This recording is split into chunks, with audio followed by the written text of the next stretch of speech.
welcome back to Storytime with Alex. We're now on chapter 9 of From Albion to Britannia, book 2, The Last Witch of Old Albion by the one and only Brandy Pearson.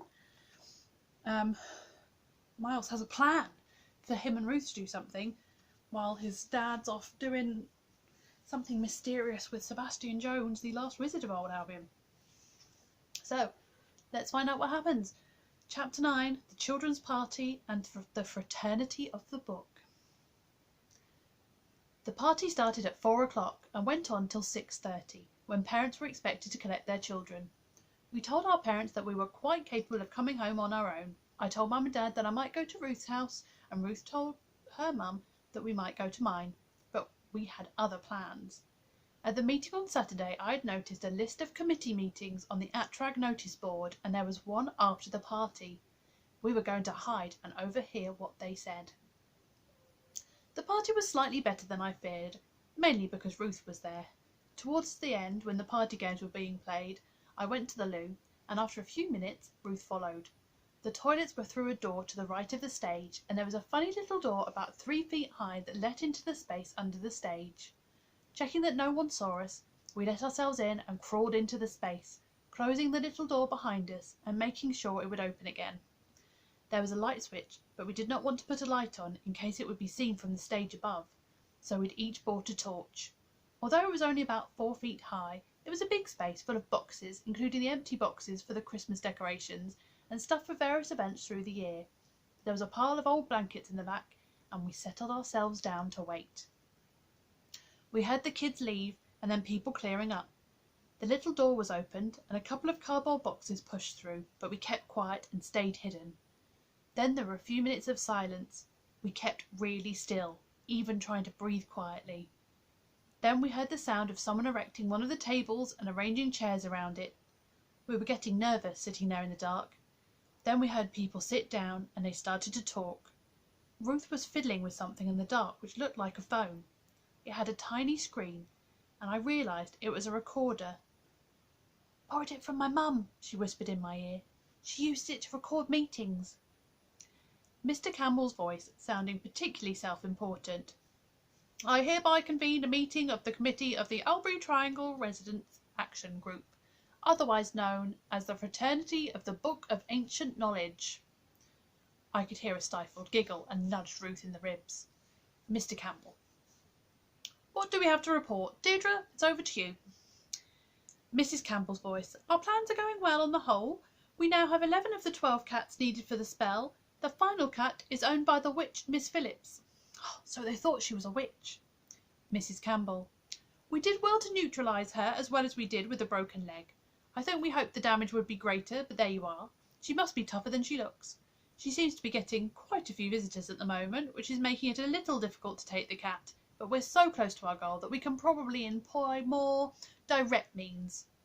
What did she mean by that? Man with Scottish accent. Mr. Brown? Again, not doing. "I'm sure we can take care of that one way or another." Mrs. Campbell. "The trolley for moving the cats has been assembled in the cellar. Our only issue at the moment seems to be the failure of the warding spells. They were clearly operational up to Sunday evening, but all seem to have failed." Woman with Australian accent. You'll just be blessed that I'm not doing these accents. Mrs. Christie. "We certainly said the words correctly and performed the gestures as set out in the book." We could hear the capital letter. "We tested the spells ourselves by trying to enter several of our houses unannounced, and every time they would alert the owner of the house to anyone trying to enter. They worked from Halloween, when we installed them, until Monday night." Woman with American accent. Mrs. Carter. "You woke us up several times with your blessed tests. Frightened the life out of us."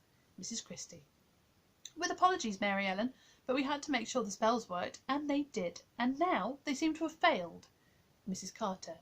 "Is it so important now? The cats are all in the cellar together now, and there are only a few days left, so it won't matter." Mrs. Campbell. "The book is ancient, and whoever put it together must be long dead, but there may be other magical forces about. Miss Phillips, for example. She might not be able to get out and about easily at the moment, but we do not know what she can do, or what spells she can weave from her cottage. She might still be able to spy on us. She clearly knows there is something going on. We've always presumed she knew something about the bridge and the forces at work in the triangle. We don't want her getting other witches together and trying to interfere at this late date. We need to sort out what has happened to those warding spells as soon as possible and get them back on stream if we can. Another man's voice, which sounded like Mr. Cook. Are you sure you applied them correctly? Did you accidentally include some kind of time limit on them? Mrs. Christie, sounding annoyed. Of course not. You look for yourself. We did everything the spell required. There was the scuff of a chair as someone, presumably Mrs. Christie, got up. Then, to our alarm, a square of light appeared a few feet in front of us. We pulled in our legs and tried to make ourselves as small and quiet as possible. As she leaned down through the stage trap door, we saw the back of Mrs. Christie's head. She reached down into the space under the stage and took hold of something wrapped in what looked like one of Mrs. Campbell's shawls from one of the many boxes. She drew it out and closed the trap door. We heard it thump onto the table as she sat back down. Then the rustle of pages being turned. Mrs. Christie. Look, read it for yourself. The language is a bit odd, but it's perfectly clear what to say and what to do.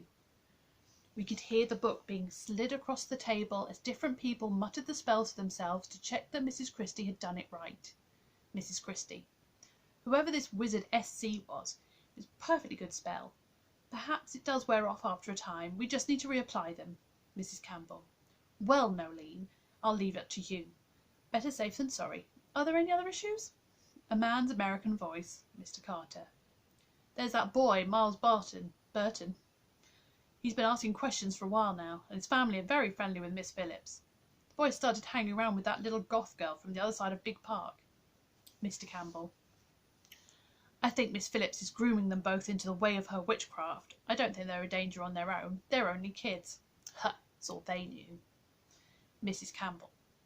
Are we all clear about the weapons? The 2 guns are clean and operational, and we each have the hunting knives, yes? A Scottish woman, Mrs. Brown. I don't like us having the guns. You know I don't. Mrs. Campbell. We discussed all this before, Morag. We don't know what it will be like on the other side, what we will need as well as the magic. Mrs. Brown. We might even need them on this side if Miss Phillips is getting a gang together to stop us. That strange punk-looking man has been hanging about as well. I've even seen him talking to the Burtons. We need to be prepared. We're working long and hard to put everything on line for us. I'm not letting anyone get in our way now. I have both guns and they are in good working order. Mr. Campbell. Good. Then if Nolene will apply those warding spells as soon as she can, Alan is going to deal with the final cat. We will convene here again on the 27th for a final pre-event meeting. No need to meet again before that. We don't want to create any suspicion. Mrs. Christie. I'll put the book back for the time being. Mr. Campbell. Then we can conclude. Will someone help stack the chairs and put the table away? The square of light reappeared, and Mrs. Christie returned the book, wrapped once again in the shawl, to the box under the stage. There was much scraping of chairs and footsteps. We sat in the dark, looking up at the tiny cracks between the floorboards, waiting until all the lights were switched off, and listening for doors closing. Then we waited a little longer, until we were certain they had all left. Then, without the need to say anything to one another, we crawled forward and took the book out of the box, then left the space under the stage the way we had come. The doors had been locked from the outside, but after a while we realised we could climb out of the toilet window, taking the book with us. We skulked along all the way to my house. The book was too big for Ruth's shoulder bag, so I took off my coat and hid the book underneath it. I let us in with a key I had recently been entrusted with, and we walked into the middle of an argument. From the hallway we could hear my mum sounding very angry. You mean you've been breaking into houses with that wizard without even discussing it with me? To be fair, came my dad's voice, trying to calm her down, Sebastian actually broke into the houses. I just stood watch outside in case anyone came. Like the police, for instance. He had failed to calm her down. We were checking on the cats and looking for his book. All of the houses of the Atrag people had his warding spell on them. They're all mixed up in this. They could destroy the space-time continuum. I think it's worth taking some minor risks to try and stop them. Hello, I called out from the hallway before walking into the living room. Ruth and I have something to show you. Thankfully, they both stopped and looked at us. I took the book from under my coat and unwrapped it from the shawl. I think this is Sebastian's book. Dad took it from me. It was the first time I'd really looked at it. The scratched leather looked dark and old, like the folder of stories of old Albion. The cover was plain apart from a faint pattern around the edges. Dad opened the book. The edges of the pages were crinkly, with some staining, maybe from water. On the opening page, 2 letters in black, decorated with red and gold. S.J., Dad swore, then said, "Sorry, I'm gobsmacked. These are these initials on the first page, just as he said." He turned to me and asked, "Where did you get it?" "At the risk of Mum yelling at us," I said cautiously. "We hid under the stage after the kids' party and listened in on a meeting of the ATRAG committee. We hoped to learn something. Then we saw they'd hidden the book under the stage. When they left, we took it." Mum looked at us as though she wanted to say something, but before she had the chance, Ruth took the recorder out of her pockets. "And we recorded everything they said. It's very interesting." She pressed play, and we heard Mr. Campbell say, "I hereby convene a meeting of the committee of the Albury Triangle Residents Action Group, otherwise known as the Fraternity of the Book of Ancient Knowledge." Mum looked at me. "You're as bad as your father," but she was trying not to smile. "However, this is going to be worth listening to. I'm just glad they didn't catch you. What would I have said to Ruth's mum, let alone Miss P?" We sat down and listened to the recording. "I'd better phone Sebastian and Father Joe," said Dad. "The more we find out, the more real this all becomes." He shook his head. "Will taking the book mean they won't be able to do the spell?" I asked hopefully. "That's a nice idea, but surely they would have made copies," said Dad. "They seem to be the kind of people who always make copies." "Let's hope they missed something.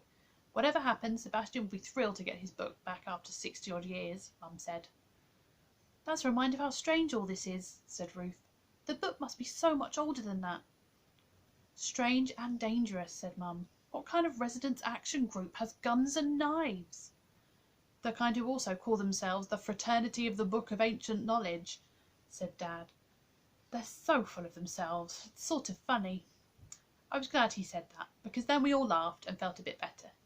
Dad sent cryptic test messages to Sebastian and Father Joe. They had clearly worked out some kind of code. Mum phoned Miss P, and by the time Ruth went home, we had all been invited to a Christmas Eve tea at Miss P's, which would include what my dad called a campaign meeting to work out what we were going to do next. It was a strange Christmas Eve. Miss P still had the cast on her leg, but had worked out how to bake mince pies and other treats, with a bit of help from Ruth and me. Ruth's mum had been busy with work, and had only had Christmas Eve to prepare for Christmas Day, and seemed quite relieved that Miss P had asked Ruth around for the day to help her. By tea time, her table looked like something out of a Dickensian Christmas story, with mince pies and fairy cakes, and sausage rolls, and trifle, and fresh fruit, and cream, and a chocolate-covered Christmas log. "Baking cake helped me feel better about everything," she said. The table was spread with a special Christmas tablecloth, and there were doilies under all the cakes, and little snowmen table decorations. Mum and Dad came early to help get everything ready. When Sebastian arrived, he changed his black t-shirt with the skull for a red one with a Christmas pudding on it. Ruth and I handed the book to him. "Best Christmas present ever," he said, grinning at us, and then hugged us both, which was not quite as alarming as realising that he was trying not to cry. When we had all stuffed ourselves with food, Miss P made coffee for everyone. Sebastian, who had not let go of his book since we gave it to him, brought out a bottle of whiskey from an inside pocket and poured some into everyone's coffee unless they put their hand over the top. Mum looked hard at Ruth and I, so we declined his offer as well. We started by playing the recording of the ATRAG meeting. When it was finished, there was a long silence. Then Dad brought out a notebook and said, "I listened to this carefully yesterday and had a think. I've put together what I think we know. 1. Somehow, this group got hold of Sebastian's book, probably through this shop Hyperborea. It must have been some years ago. They worked out where the thin place was, here in the Albury Triangle, and gradually they bought houses here. The Campbells bought the house next to the community centre and took that over, and together the group set up ATRAG.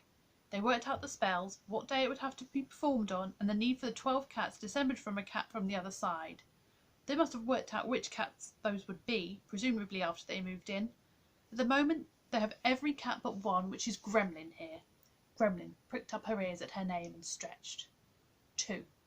We know the cats are in a cellar, presumably under the community centre. Sebastian has checked out their houses. I'm not so sure about that," said Father Joe. "I remember the original plans. The community centre is a wooden building with fairly light foundations. It does not have a cellar. None of these houses were built with cellars." The only space I think they would describe as a cellar is the crypt of the Wizard's Tower. That is where the thin place is. But we buried the entrance to it 200 years ago, said Sebastian. As we all know, that has not stopped cats like Gloriana from getting through, said Father Joe. They must have a way into the crypt, or they would have no chance of even starting the spell. They've not dug up Albury Gardens to get to the entrance. There must be another way in. So that's something we need to think about some more. Dad wrote a note in his book, then continued. Other things we know about them. 3. They have no real magic of their own. All the magic they have used, such as the warding spells, they've taken from Sebastian's book. Sebastian swore to himself. It's all my magic, he cried. 4. They think Miss P is a witch, but do not know about Rose Cooper, Sebastian, or Father Joe. Luckily, as it turned out, I never wrote anything in my book about any of us, not even our names. It was not a book for stories, but about spells and mechanics of magic in the thin place. I didn't even write down that we were not aging, said Sebastian. I think that could be useful, Dad continued. 5. We also know that they are armed with 2 guns and knives. 6. They are not going to meet again until the 27th, but they are going to try and kidnap Gremlin before then. Very good, said Father Joe. We really need to protect Gremlin, said Mum. I have to go soon and help get the church ready for midnight mass, said Father Joe. Sebastian is going to wheel Miss P to church in a while. I've never missed a Christmas midnight mass in nearly 380 years, said the wizard, and I'm not going to start now for a bunch of wannabe wizards. Rose won't miss midnight mass either, and I think we really need to persuade her to leave her cottage and come and take part in whatever is going to happen. I don't think she will, said Miss P. Apart from going to the park and the shops, she won't take part in anything here. She won't make herself known to the people here. She never has done. She used to travel about and make friends. I don't know why she stopped, but she's been holed up in her cottage for about the last century, as far as I know, said Sebastian. I think it would do her good, and we might need her and her magic before the end. Father Joe went off to the church. Sebastian went to see Rose, promising to return to wheel Miss P to church in time for midnight mass. When Ruth's mum came to collect her in her car, Ruth and I agreed to meet in the big park on Boxing Day afternoon. Sebastian returned, having got Rose to promise to meet him in church. When Miss P and Sebastian went off to church, Mum and Dad, and therefore I, stayed to make sure Gremlin was safe. As Christmas Day approached, we were all left wondering where the entrance might be to the cellar where the cats were being kept, and I missed Misty. And we'll have to find out what happens next time, where it is Christmas Day in the Triangle. So, see you then.